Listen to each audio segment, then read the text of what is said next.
when one is asked to talk about conducting, the first thing you think about is gesture, right? And all the years that all the hours I've spent in my life in front of a mirror, right? Trying to decide, how much ictus and rebound is too much, and how much travel is good, and is it symmetrical from this side to this side in my 4/4 pattern, and trying to do a crescendo. Does that look like a crescendo? No, I look like an idiot. Oh, try something else. My teacher says my elbow's too far out. Yeah, probably right. Right now, that kind of conducting work is important. If you've not done it, you will. If you think about it, you will. And I will, as things occur to me, or maybe as you ask the question, I will try to connect what I'm talking about to a specific gesture. I find one of the problems that happens with seminars that I've either given or been a part of is that sometimes the philosophical ideas being presented make perfect sense. But then you leave the session and go, yeah, well, what do I do about that? Right? So I understand that, and if I'm not practical enough, feel free. This is cool, but what? And I'll try to do that as well. But primarily, this is not about that. So, that's me. It looks like that picture was taken about 10 years ago, but it was actually only 2. Just after that picture was taken, I was diagnosed with an aggressive form of lymphoma, kind of leukemia. Had months of chemo, culminating in a bone marrow transplant, which still sounds like science fiction to me. Lost all my hair, and I'm thrilled to say that this much is back. The old joke is it's not the years, it's the mileage.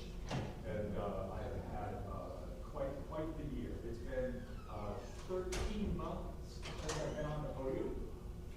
And the yearly conducted a concert last June with the Atlanta Master Chorale.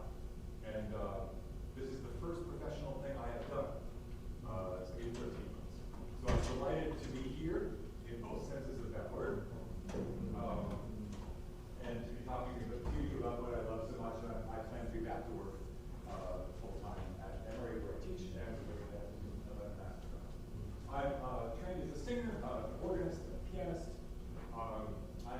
My day job is I am professor of music and director of choral studies at Emory University in Atlanta. I had a large choir, symphonic choir, 150 or so that does Brahms Requiem, and then a small chamber choir. Before COVID, it was about 50. Now it's 30. They sing great, attitudes are great, musicality is great. The numbers haven't quite rebounded yet. I've been gone all last year, but it didn't help either. And I'm also the artistic director of Atlanta Master Chorale, which is a professional quality community choir in Atlanta. I have more than 40 years church music experience. My wife Susan, who's here, and I were chatting. Accepted my first paid organist choir position when I was in college, which was 1979. And I've been a church musician all of my life until recently, just before COVID. So I was doing these 2 jobs at Emory and Atlanta Master Chorale, and also had a part-time job at this really cool name. It was a merger years and years and years ago between two Baptist churches, and the name on the front lawn is Second Ponthaliga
children's choirs. And he was now in his mid-70s. So he had sung in a choir at that church on that corner from the time he was a child until his mid-70s. So that's a lot of Wednesday, Sunday. That's a lot. You have people at your church party that tell similar stories. Why? Why would anyone commit to any organization for that long? What are our singers hoping to get out of rehearsal? Many of them put in a long day of work, stressful day of work, right?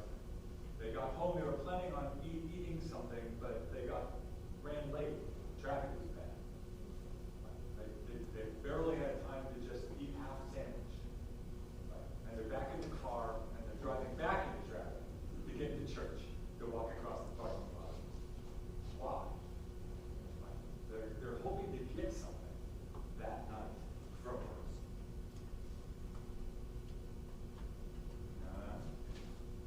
Let's stop there, shall we? I have a working marker.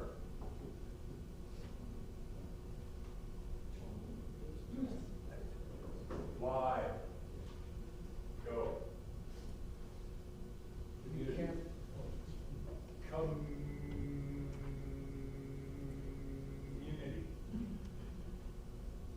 Service to the church. We love to sing.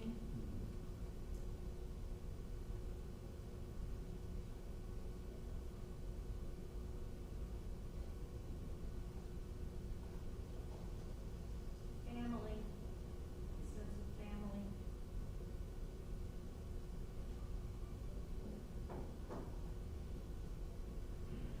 I started realizing you can't live wrong and sing right. That it was stewardship.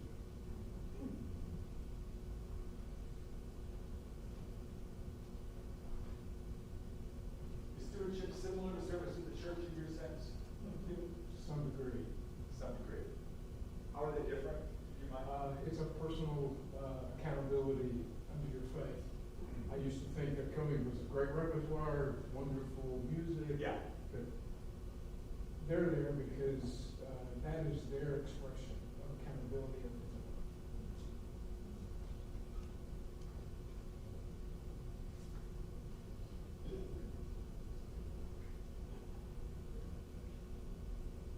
Spiritual connection through the music and text.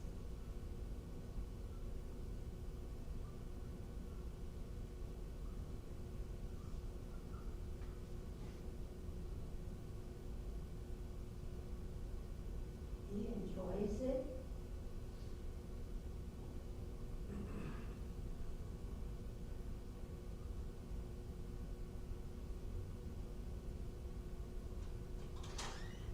He's great.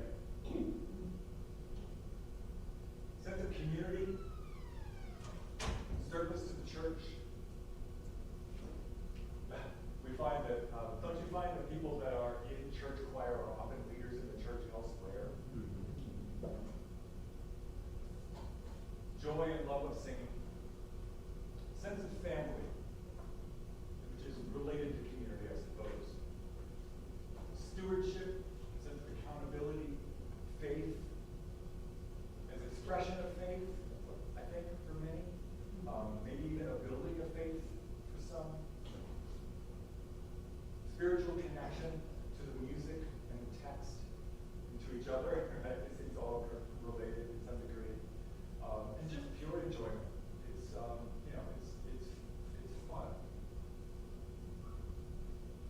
Should be anyway. Often is. Might be. Can be fun for you too. Maybe. These are good. I can't think of any big one that we haven't mentioned. Can you? Before I go on, yes. My church, the choir leads the singing. It inspires the congregation to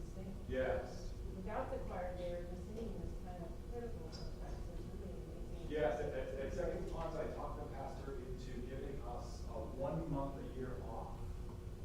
Was it July, David, do you remember? It's been a long time. I think it was July, and he was not happy about it. I wanted the summer. A lot of my friends, maybe you, take the summer off, right? Because people are, at the beach and on the mountains and all that kind of stuff. And I asked for the summer off, and he said no, the senior pastor. And then we haggled, and he agreed. And I said, these people have been doing this for 60 years. They need a little bit of a recharge. And he agreed to a month, which was great. But that was the reason he didn't want to do it, was because the whole service seemed empty and lost most of its energy when the choir wasn't there leading the congregational song, muttering during the responsive readings, and nodding at the back of his head during his sermon, which is probably true. So, what's a word for that? Leading worship? Right. 2 words.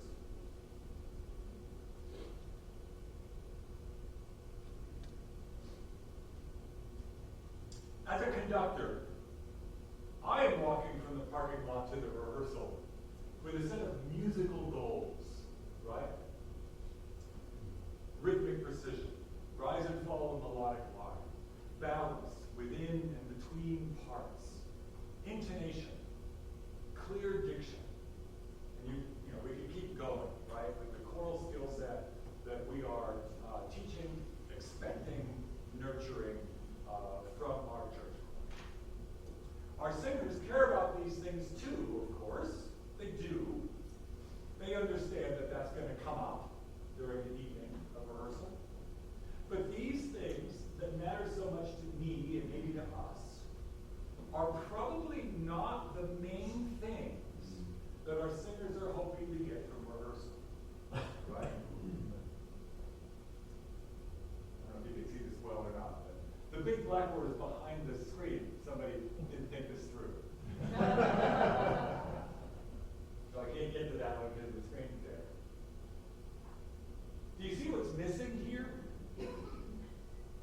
No one, almost no one, is walking from the parking lot to the rehearsal, chatting with their friend about how much they really hope you can fix the intonation on the top of page 9. You've been thinking about it for days. You called a friend and asked if they had any exercise. Right? You've been trying everything for months, and still, right, this thing is, they're not thinking about it. Right.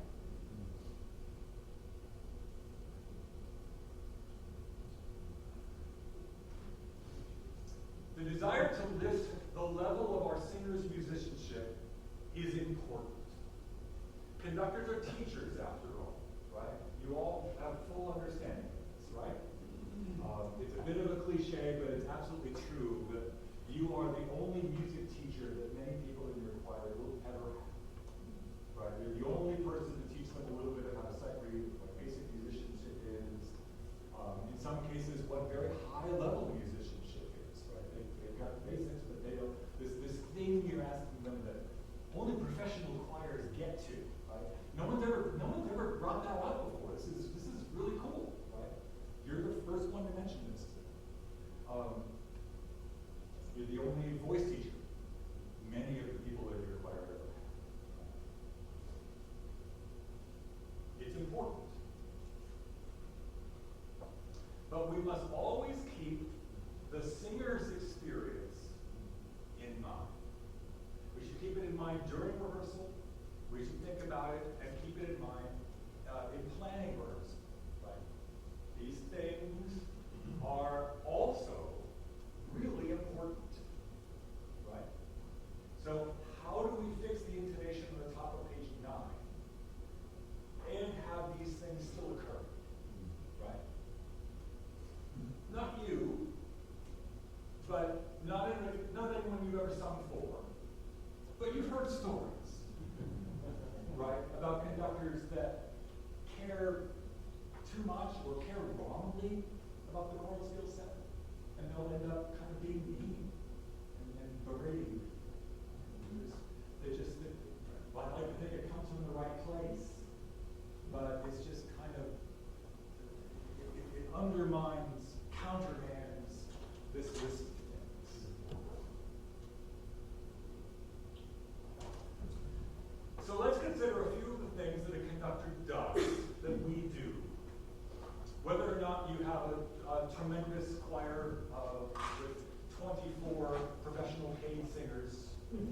right? There's a lot of those in Atlanta. Or whether you have 12 or 8 singers, and 7 of those are sopranos. To me, and I really believe this, I'm not just saying it because it's early in the morning in Waco, Texas, but I really believe this. The 5 things I'm going to be talking about in these 5 lectures apply to everybody. I don't think that's arrogant. I really honestly believe that, right? That no matter what level your choir is at right this minute, that these principles, these ideas, can be applied at whatever that level is to your group to get them to that next step. I have a 3.5-year-old grandchild who is the most wonderful, most cute, most smart human who's yet ever walked on planet. She is currently taking swimming lessons. She doesn't like the water. Reasonable as far as I know. And they live in Denver, and my son and daughter-in-law have been sending us videos of little Felicity taking swimming lessons. Right? They do not throw her in the deep end of the pool and say, do 10 laps. She doesn't know how to swim. Does that mean that they shouldn't put her in the pool? But she doesn't know how to swim yet. Right? Yes, but there is something that she can be taught to do, her next thing, or in this case, her first thing, that will move her toward swimming. So they sent pictures of her near the side of the pool, and the lovely young teacher is trying to get her, just put her face in the water and blow bubbles. Right? And then just stand in the shallow end of the pool, and with the girl that's teaching her, right next to her doing this. Right? And Felicity gets up her nerve and just jumps off the end of the pool. Right? The girl catches her before she even, her feet hit the water. But that idea of it's okay to get in.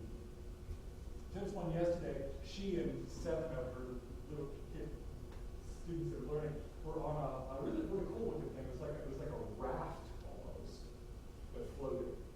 And they were just in this raft in the middle of this big YMCA pool.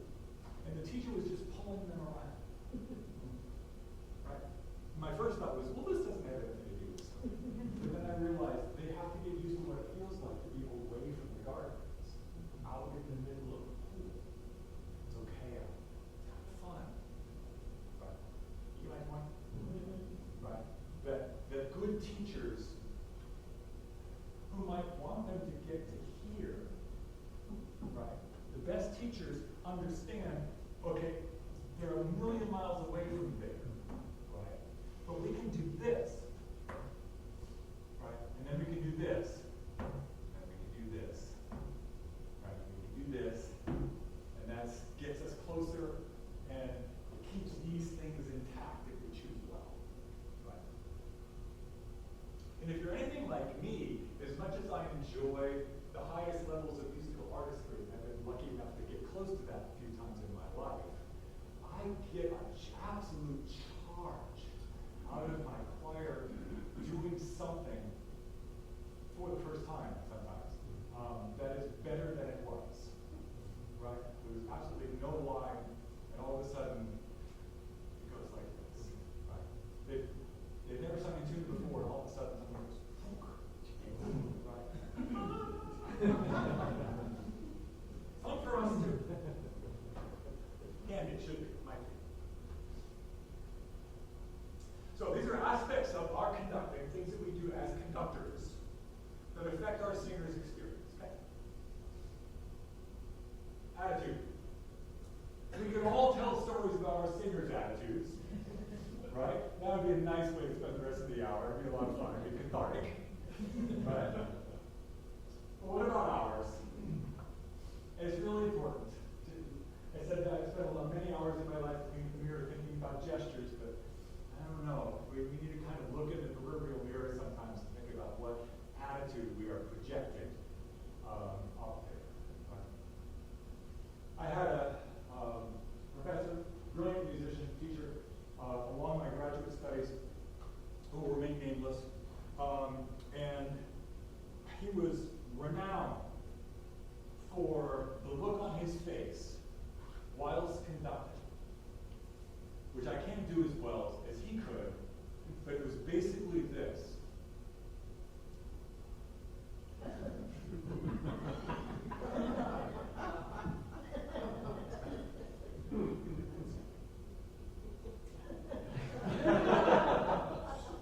So this was the Hallelujah chorus.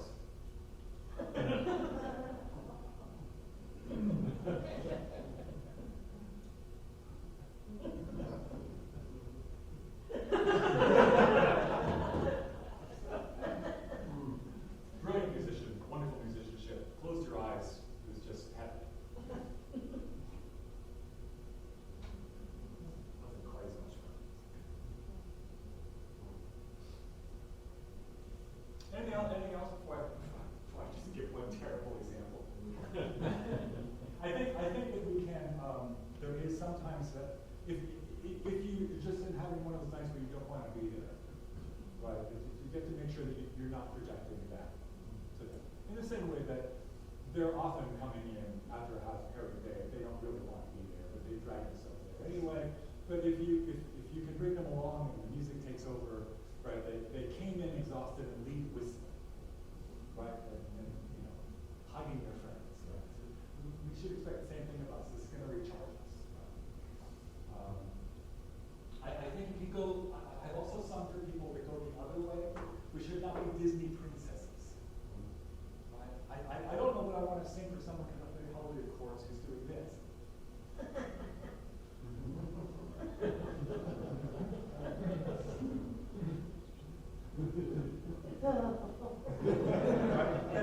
You have to find some way that allows you to be you, to react to the joy the way that you react to joy and love and sorrow, right? All the things that our music has, in a way that's honest to you, right? And that I think that's a powerful thing. Did I miss anything? On attitude? Yeah.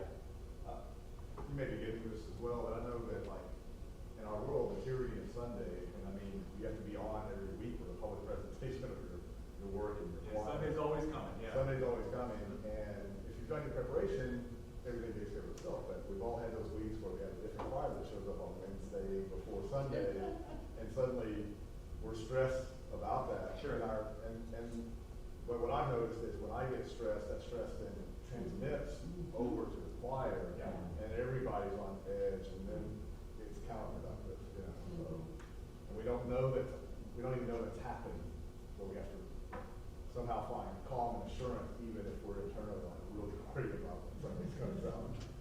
Yeah, and sometimes even just, I find sometimes just naming it in a situation like that kind of diffuses it a little bit.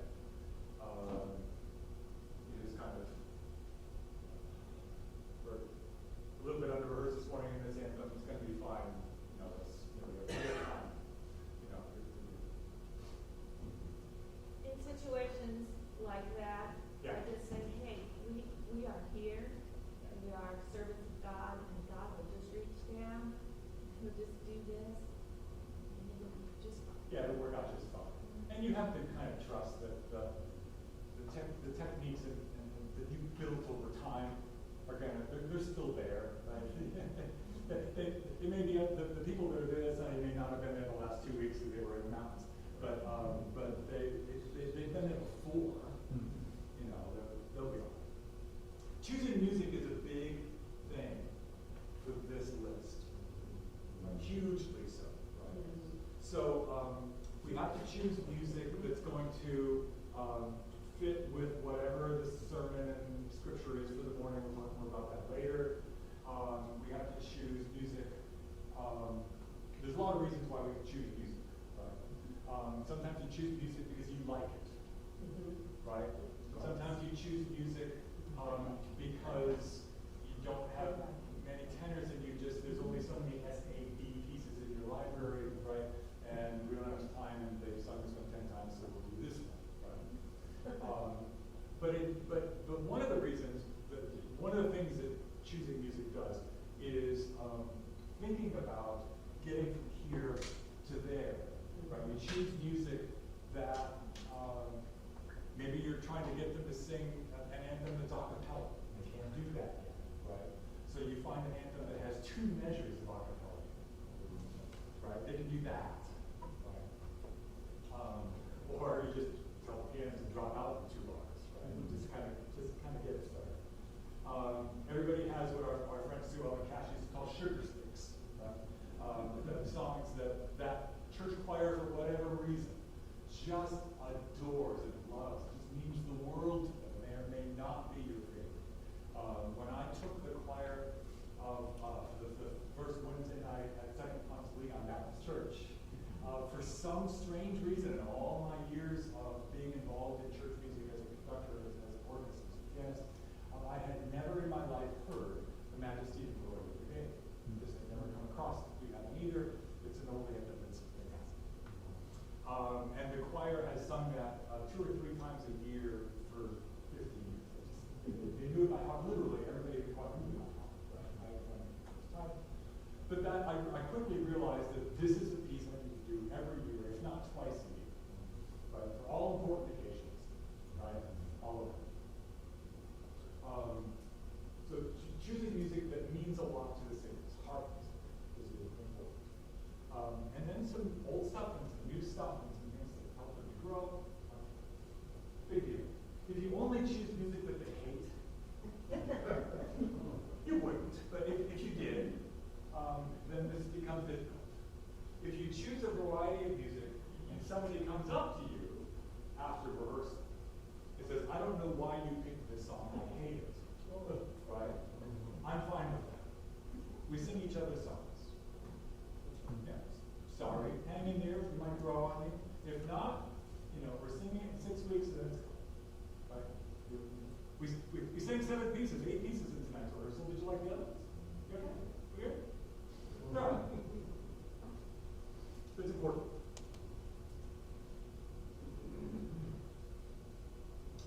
Pacing and correction.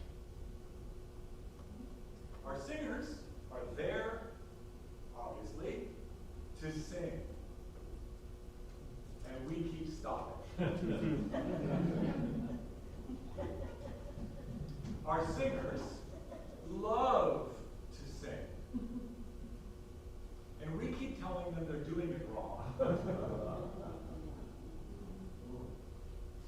Our singers want to sing well. They really do. So if we can briefly and efficiently show why we stopped and how they can improve, they won't mind so much. I have to say to my choirs every now and then, this is not a reading session. Right? I'm not interrupting. It feels like I am, but actually, you're here for the reason I'm stopping. Right? The stopping is the rehearsal. This is why we're here. Right? And if that stopping feels like an interruption without purpose, right? Right? It's the old cartoon teacher from the Charlie Brown Peanuts thing. Right? Finally, that's over and we're back to singing again. Right? Then we're just an annoyance, right? But if they can begin to understand why it is that we stopped, right, and we give them the tools to do better that thing, it starts to turn around. Eric, can I ask you a question about that? Yeah. I used to think it was really studious to begin pieces by going to trouble spots and fixing that but in a church choir setting, no matter how capable your choir is, would you recommend just a full run through the piece before we begin to, I had to hear from the choir that said, why don't we start on page 5? So I'm just wondering if that's something, maybe not as a complete rule of thumb, but to give them the experience. I think no matter how familiar. I think that's wise advice for rehearsal on Wednesday night. To David's earlier point, if you're short of time on Sunday morning, right, then most of it's pretty good, but top of page 7 is really a mess, and they've got 7 But yeah, I think it's a really good idea and it's nice. I also do, we may talk about this in future sessions. I'm a 6-week guy, right? So the anthem that we rehearsed the Wednesday before the Sunday that we're going to sing it, I passed out 6 weeks ago, right? So there's the kind of sing it through the first time, right? If it's within our ability to recite these, right? And fix just a couple of things, right? And just, so that this is coming. We usually tell them what we were planning on singing. Right? The type A people will write it down. Right? And then week 2, we're getting a little bit better, a little comfortable. Week 3, week 4, it's in really pretty good shape. And then week 5, there's not a whole lot left to fix, but we're starting to internalize it. Right? The person who said they didn't like it, now it's coming along. Right? And then week 6. It's the last bit of polish for the rehearsal, for the service, and I will usually, we may talk about this later, I usually then also tell them why we're singing that anthem, and why that anthem fits with the sermon, and how that anthem fits with the scripture of the Lord, which we haven't talked about. So yeah, so to your point, we should be able to sing through it that way, right? We shouldn't have big things to work on with something. I also often have a stretch piece. There was a piece which we were rehearsing that there was no plan to ever sing. We needed to work on it. And all of a sudden, I would realize that we got it. We can sing this. And I started thinking about where would I put it. Right. Rather than saying some version of, that was bad, don't do that again. Words to that effect, right? Unless we're doing it as a joke, right, which we might do. Say something along the lines of, that was pretty good. If we can add or change this one thing, it will be even better, right? If our singers understand what the conductor wants them to change, they will, I think, genuinely try to make that happen. And if they can make that change, and they can hear the difference, they will be excited to do it again. Everybody wants to sing better. Everybody can hear the difference between good singing, good choral singing, artistic singing, and clunky singing. Right? Once you've experienced lovely, we want to hear lovely again, right? And so what starts to happen is that our list of artistic improvements actually starts to intersect with this. Because that technical improvement was fun, right? That was really cool, right? And we did it together. And that was joyful, right? Church is going to like it. It starts to, you start to merge the technical and the experiential. I do want to just mention the idea of gesture. Can you sing for me one verse of "My country 'tis of thee sweet," just in unison, legato, mezzo piano, mezzo forte, sweet. Ready? 1, 2, 3. My country 'tis of thee sweet and of liberty, of thee I sing. And where my fathers died, land of the pilgrim's pride, from every mountain side, let freedom ring. You're more than singers and good musicians. That was pretty well together, wasn't it? Right? Did you need me to keep the beat for you? Not really, right? Imagine if there was an organ or a piano or 2 guitars playing along with 8 notes. Tink, tink, tink, tink, dum, dum, tink, tink, tink, tink. Then you really don't need a conductor for the beat, right? I'm going to be stupid. You ready? Here's your task. Sing it just like you did. Mezzo piano, mezzo forte, legato, sweet, artistically beautiful. Okay? Am I right?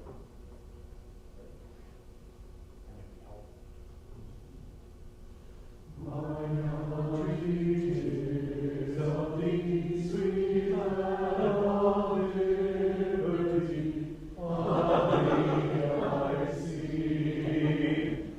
Land where my fathers died, land of the pilgrims' pride, from every mountain side, let freedom ring.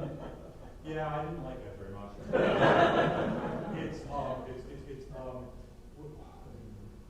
Maybe start to talk about it.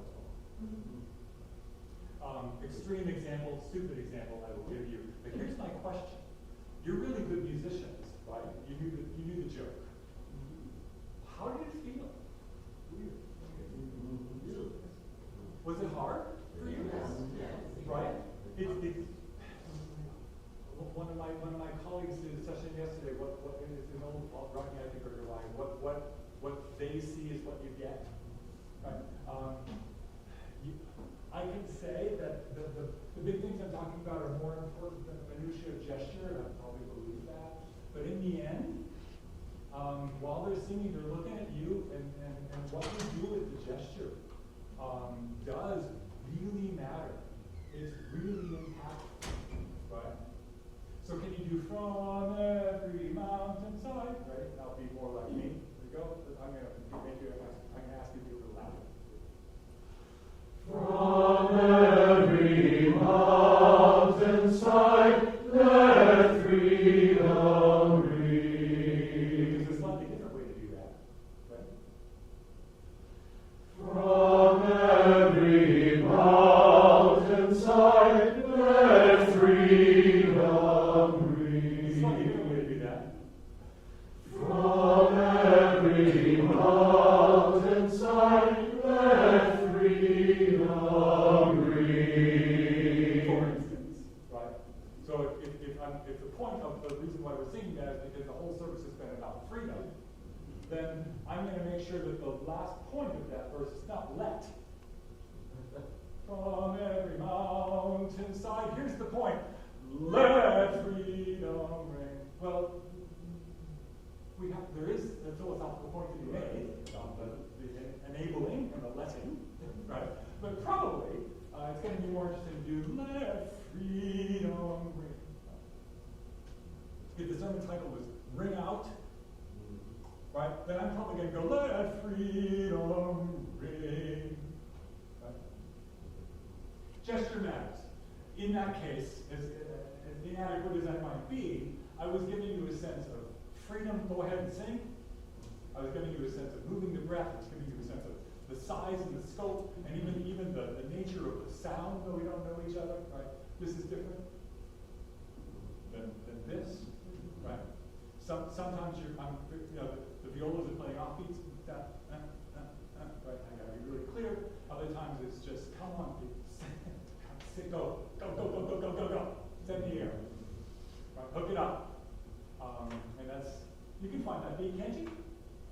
1, 2, 3, right? It's there. The most important thing I think that conductors do, one of the most important things, another very important thing,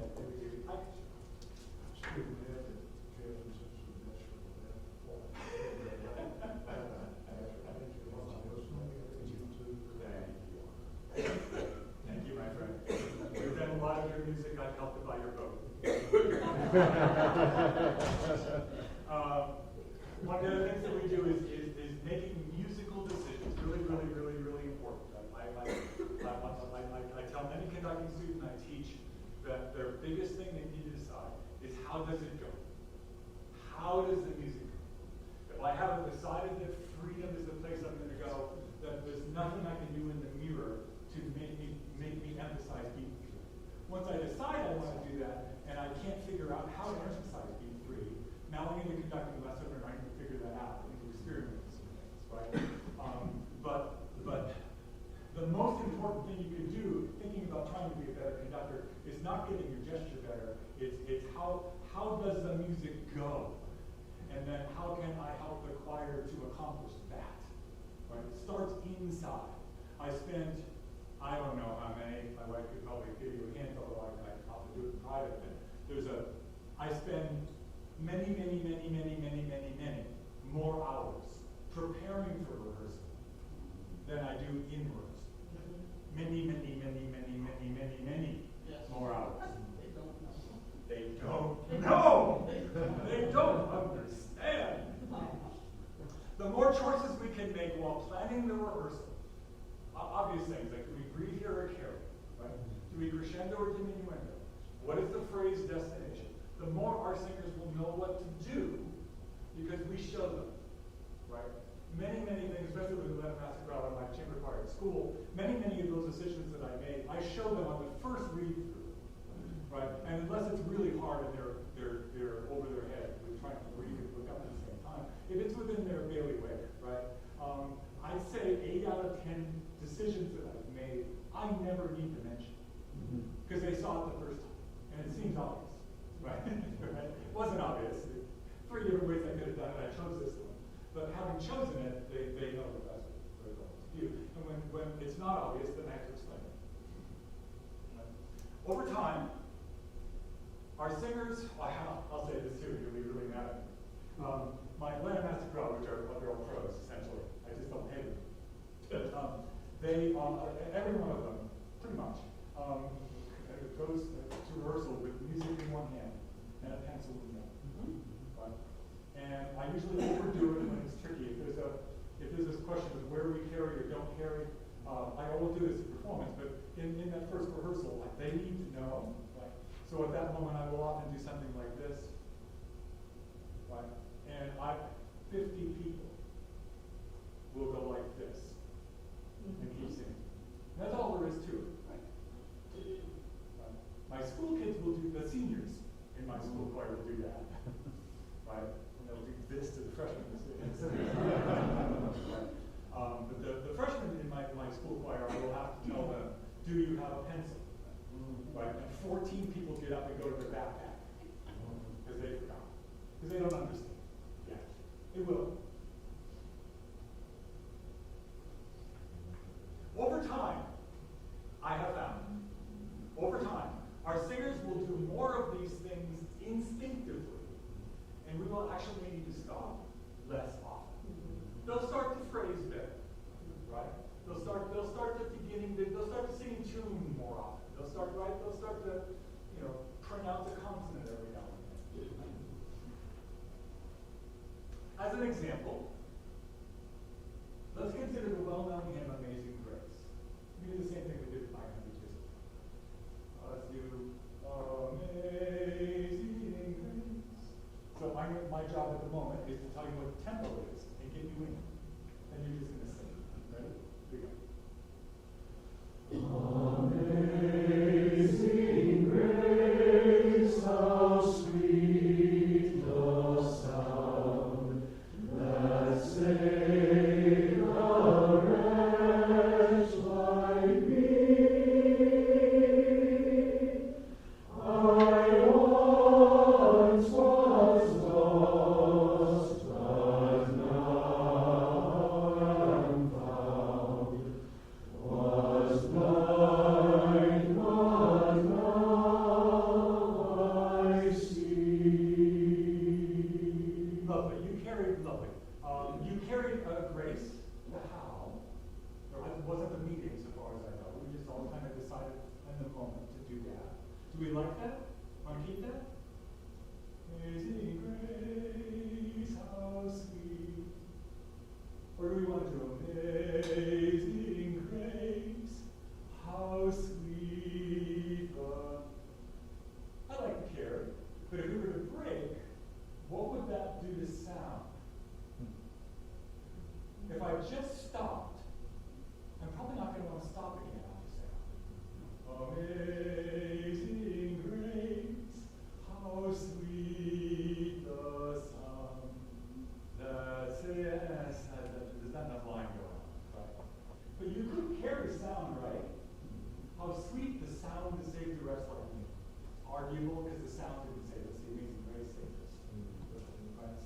not an obvious carry, but it would be really nice.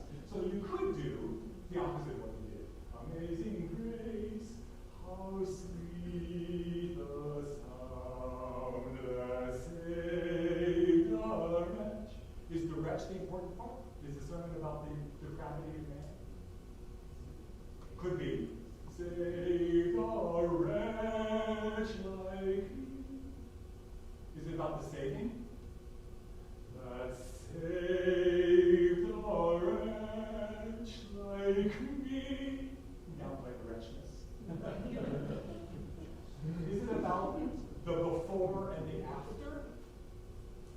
I once was lost, but now am found. Or is it about the lostness and the foundness? I once was lost, but now am found. Understand? This is the simplest piece that everybody knows. If there's anything you need to give no thought to, it's singing the anthem on the first verse of Amazing Grace. Right? Pass it out, get them started, get out of the way. Well, maybe the conductor has something to say about this. Was blind, but now I see. Was blind, but now I see. The sermon's about the healing of the blind man, right? The same beat on my vision. Open my eyes that I might see vision. So the anthem is not just, oh, I love this hymn, or this hymn was sung at my grandmother's funeral. It is part of the sermon. It is part of the teaching, the prophetic work of the church. You point this out in rehearsal.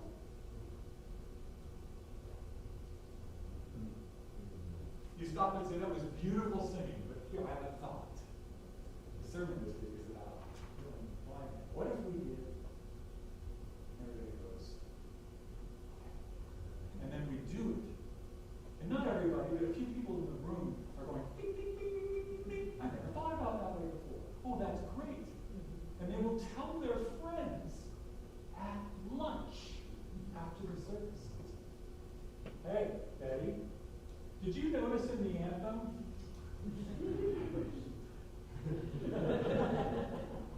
You didn't? Huh?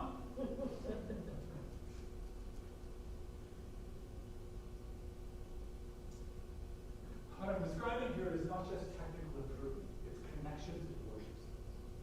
Yeah. It's not just, we don't just get together to sing because we like to sing. Yes, that's important. We don't want to take that away. But we have a purpose here. This is church choir. Right? We're not singing for applause.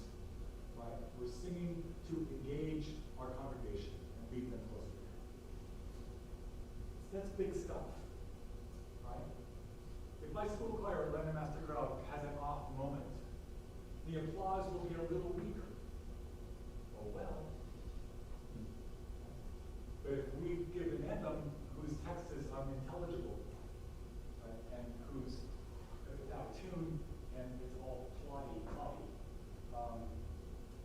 don't know, we've kind of missed our calling in this way, right? Not put too much on the shoulders, we do the best we can. In a way, church choir music work, conducting work, is more important, right? In a way.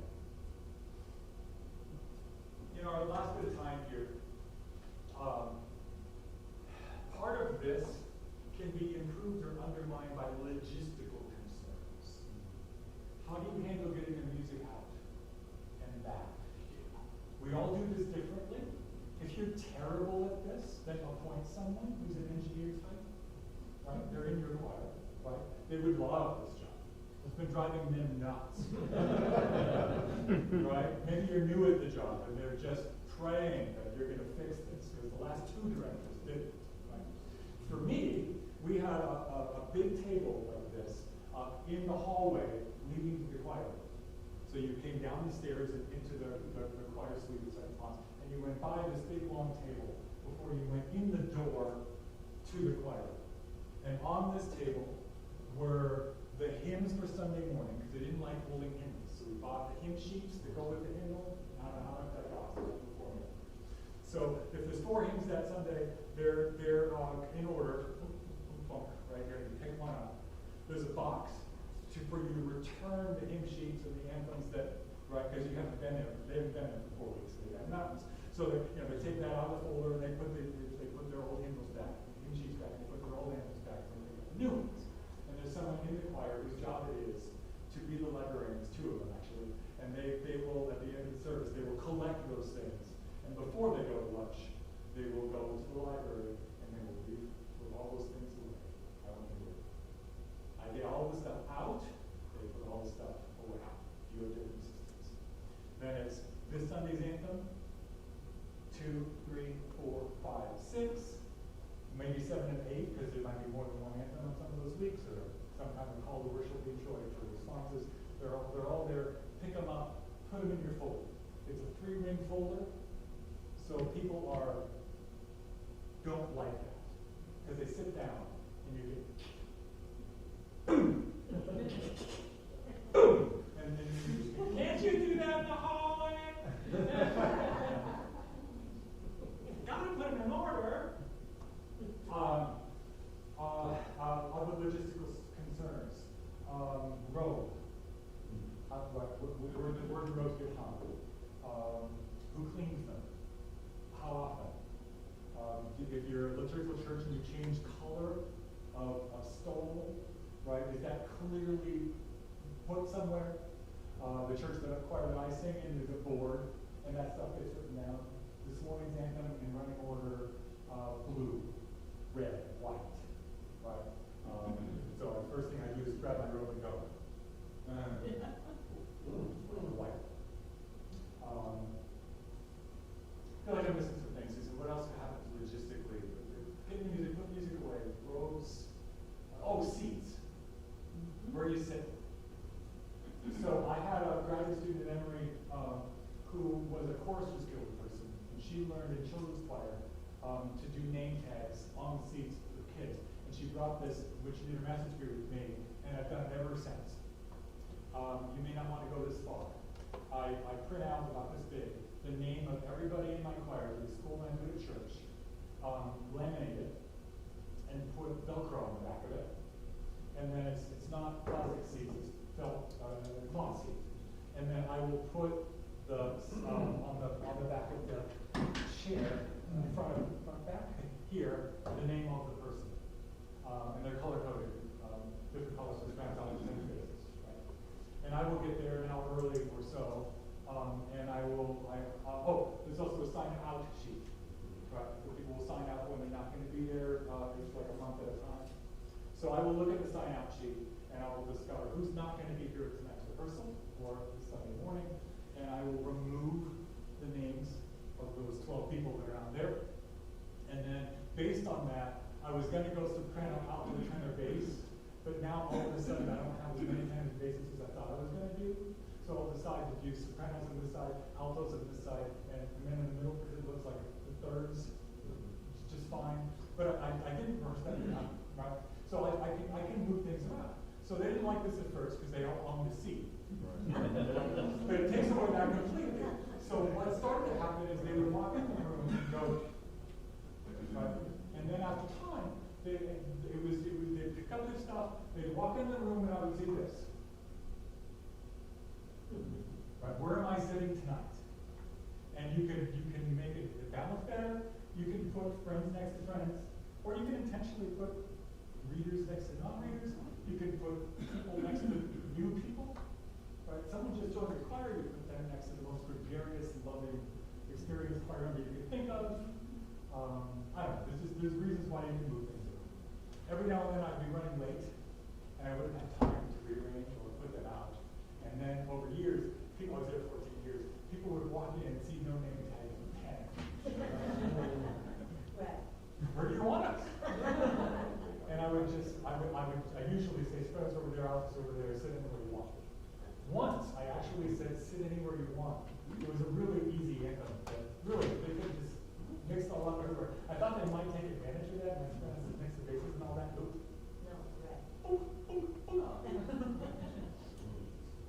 The point I'm trying to make is I'm almost out of time. This is part of what a conductor is, right? If you're good at this, awesome. If you're not, have someone who is. Do it.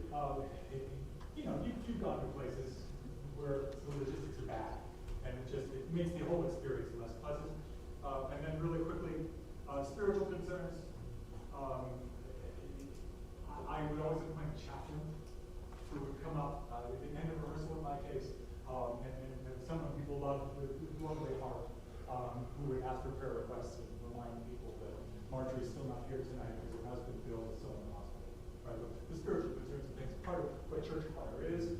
Everybody does that differently, but somehow, some way to do that. I'm a faith person. I could have done that myself, but I thought it was important that I didn't. It was kind of a switch from, okay, we're done working on the musical stuff. Now we're going to do the care and feeding the family. Somebody else will do that. And then lastly, social concerns. Susan was really great at that. She would tell me, she would announce to me, it's been too long since we've done anything social. We're having brownies tonight. Right? I'd say, I thought you were cooking these for me. No! Right? Or we're having ice cream tonight. Or I made chocolate chip cookies. Or right, we're just going to have some punch. Once a month, once every other minute, it was just this feeling that it's been too long since we just stood around and hugged each other's necks and laughed. Right? And then, big Christmas parties at somebody's house maybe. I don't know. But make sure, if you're a really good musical conductor person, that you also remember this is fun, and it's okay to have fun. Right? That's also, one of my first thing, is that's also part of what the conductor does. Right? It's also part of your life. I've run out of time. So thank you for this. I will get more specific with things from the musical end of things. Our musical skill set in the forum. Thank you, everybody.